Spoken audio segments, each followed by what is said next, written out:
YIIK, a postmodern RPG. Hey, remember that one scene? You know the one, with the alpaca, the funny lemonade. Lemonade! Lemonade. Remember how that scene was so astronomically bad that the devs had to update the whole game to change the scene entirely just to satiate their critics? That's what I heard on the cybernetic grapevine of the internet. Well, that's not exactly what happened. The idea behind this scene is to portray the idea that when you experience tragedy, events surrounding that can feel like a non sequitur, seemingly ignoring your struggles and emotions. During this scene, Rory is experiencing a life-changing tragedy, but despite this, a mythical golden alpaca creature appears out of nowhere for a fight. He plays the role of the non sequitur. Since YIIK was just ACT's second game, Andrew wasn't sure if they would be able to create a suitable cutscene for this event. Thus, the original scene was scripted without stage direction. Even though the dialogue is being portrayed in a straightforward fashion, the lack of visuals result in the entire scene as a whole falling flat, despite the dialogue and voice acting being of good quality. This resulted in the general audience fixating on things like the animation when the alpaca appears, or the aforementioned lemonade soundbite. Side note, this infamous lemonade sound effect wasn't even something written by Andrew. It was an improvised voice line done by the actor for the enemies. Because of hectic events nearing the release of the game, this segment was barely tested with the sound in mind, and only later did they realize how little it worked in this particular fight. So the one thing the audience really ended up getting stuck on was something Andrew hadn't even written for the game. This scene was one that Andrew had always wanted to edit, but never had time to during the original production. The devs always knew from the start this scene wasn't the best. They didn't need the YouTube essays or articles to tell them that. When revisiting the universe of YIIK during production of Deviation Perspective, buy on Bandcamp now! In 1.25, they decided to attempt a full cutscene for this part. Andrew called upon Brian to make a furry thirst-trapped Sephiroth, what? And put himself in the headspace of one of the Deviation Perspective characters, and finally went to redirect the scene.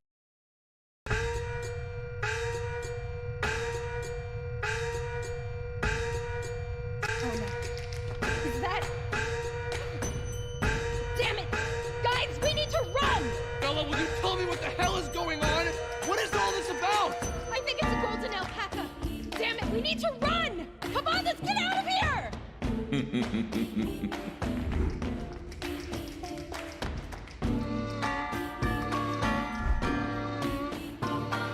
The writing of the original scene was never a problem. Most of the elements of it are still present in the new scene, with only visual enhancements and the obvious change when the alpaca shows up. Compare the original... Can't you see her too? That's my sister! That's Carrie! ...to the new. Can't you see her too? That's my sister. That's Carrie. This... Rory, please. I'm here to help you. Did your sister really vanish? No. She jumped off the overpass. Rory, that's terrible. Versus this. Rory, please. I'm here to help you. Did your sister really vanish? No, she jumped off the overpass.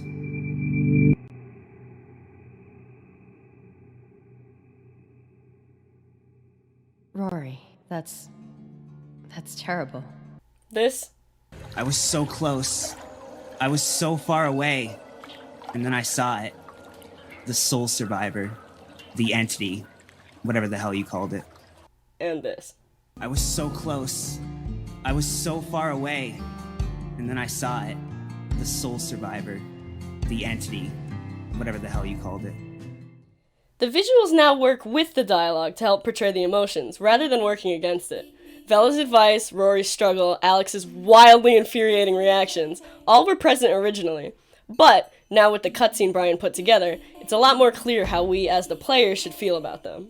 And then we have the brand new content with Lemonade Boy himself, which ties into Deviation Perspective, which you can purchase on Bandcamp now. Each new edition creates hints to the deeper plot that by this point in the original may not have been clear to the player at all.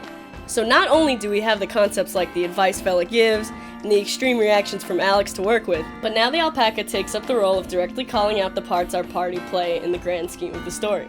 Alex and Rory's dichotomy is now stated by this cosmic figure, impossible to miss. Fella's reality hopping is directly mentioned by the Alpaca, and the ultimate point of Michael's place in the plot is almost outright stated entirely, resulting in this scary little expression from old Michael K here. All of this, including the scene a few seconds prior, which has a ton of material for the audience to chew on, helps to really add to the original scene, not only just with the interesting visuals and events, but with the nudges toward the mystery of the plot as a whole. What was this Alpaca? What was the meaning of his statements? What could he have meant about our party and story? Who is even telling the story, and how does postmodernism tie into it? These questions and ideas now become even easier to begin to digest with the new additions of this scene, and it's all topped off with a wonderfully done portrayal of surreal symbolism for you to be left thinking about long after the battle.